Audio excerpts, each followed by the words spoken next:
تفسیر القرآن آج کا سبق سورۃ المائدہ آیت نمبر 94۔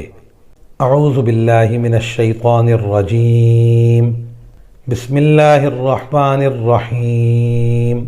یا ایہا الذین آمنوا لیبلونکم اللہ بشیء من الصید تنالوہ ایدیکم ورماحکم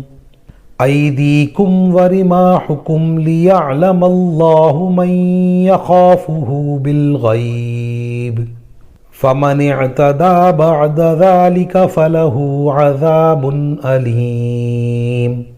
ترجمہ: اے ایمان والو، اللہ تمہیں شکار کے کچھ جانوروں کے ذریعے ضرور آزمائے گا جو تمہارے ہاتھوں اور تمہارے نیزوں کی زد میں آ جائیں گے، تاکہ وہ یہ جان لے کہ کون ہے جو اسے دیکھے بغیر بھی اس سے ڈرتا ہے۔ پھر جو شخص اس کے بعد بھی حد سے تجاوز کرے گا وہ دردناک سزا کا مستحق ہوگا۔ اس آیت کی تفسیر میں مفسرین کرام فرماتے ہیں، حج یا عمرے کا اگر کوئی شخص احرام باندھ لے تو احرام سے نکلنے تک بہت سے کام ممنوع ہو جاتے ہیں۔ ان ممنوع کاموں میں خشکی کا شکار کرنا بھی ہے۔ ایک مرتبہ اللہ تعالیٰ نے حضرات صحابہ کرام رضوان اللہ تعالیٰ علیہم اجمعین کو اس طرح آزمایا کہ احرام کی حالت میں تھے اور شکاری جانور خوب بڑھ چڑھ کر آ رہے تھے۔ یہ ایسی آزمائش تھی جیسے بنی اسرائیل کو آزمایا گیا تھا۔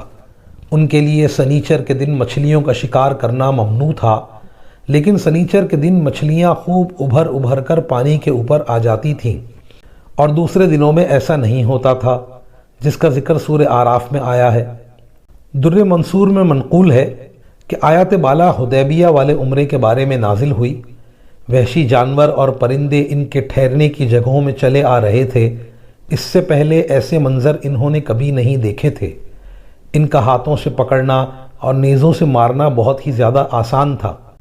اللہ تعالیٰ نے منع فرمایا تھا کہ احرام کی حالت میں شکار قطعاً نہ کرنا۔ جو شکار کرنے سے پرہیز کرے گا وہ کامیاب ہوگا، اور یہ بات معلوم ہو جائے گی کہ دیکھے بغیر اللہ تعالیٰ سے کون ڈرتا ہے، اور جو شخص شکار کر لے گا وہ گناہ کا ارتکاب کرے گا اور آزمائش میں ناکام ہوگا۔ وآخر دعوانا ان الحمد للہ رب العالمین۔